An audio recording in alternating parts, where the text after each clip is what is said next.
mbere twagiye ahantu twajya muri shuti ariko niyo tugeze ahantu nakasa reka batembere turebe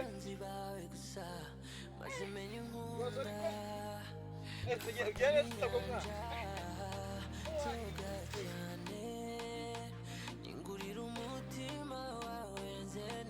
inzira irarangiye mata inzira irarangiye ara turahava gutemwa ni nakasa aho ushobora kukaragenda ngo tugenda mwana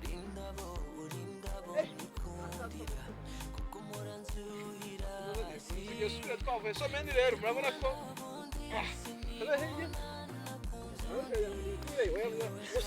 gusa mureke mabwira ngiye kubatembereza ahantu nandi kubona ahantu ari akasa mutwe dusubire inyuma mbereka ahantu ku mugezi wari wo mbere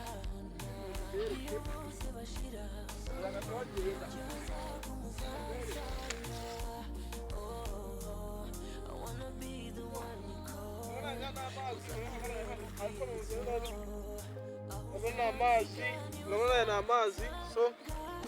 urabona ko nyine ari gutemba nyine murabona ahantu nyine n'urushamba nyine utamenya ukuntu nta n'abantu bahatuye ntabo usomene rero ikintu nababwira cyo rero ngaho rero mujye kwitukana subscribe niyo nzabatembereza ahantu hose nzabahageze ni J.DESERE Mr. Bwana niyo bonne comment so ndabereka n'ahandi biba ngombwa kandi pro